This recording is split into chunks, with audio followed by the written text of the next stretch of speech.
Hi, ఎలా ఉన్నారు? నేనైతే బాగున్నాను. మీరు బాగుండాలని కోరుకుంటున్నాను. అందరూ ఓటు వేశారు కదా. ఓకే, ఓటు వేసిన తర్వాత మీ వేలికి సిరా పెడతారు కదా. ఆ సిరా గురించి ఈరోజు చూద్దామండి.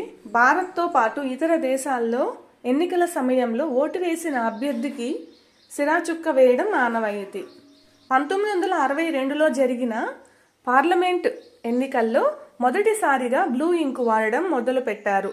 అప్పట్లో R&D ఆర్గనైజేషన్ ఈ సిరా ఇంక్ను తయారు చేసింది. తర్వాత దీనిని మైసూర్కు చెందిన పెయింట్స్ అండ్ వార్నిష్ లిమిటెడ్కు బదిలీ చేసింది. అప్పటి నుంచి భారత్లో జరిగే అన్ని ఎన్నికలకు ఇక్కడి నుంచి ఇంకును తయారు చేస్తున్నారు. కెనడా, కాంబోడియా, మాల్దీవులు, నేపాల్, నైజీరియా, దక్షిణాఫ్రికా, టర్కీ సహా కొన్ని దేశాల ఎన్నికల అవసరాలకు ఇక్కడి నుంచి ఇంకు సరఫరా అవుతుందట. 5 ml బాటిల్ ధర 127 రూపాయలట. దీనితో 300 మంది ఓటర్లకు సిరా చుక్క పెట్టవచ్చును.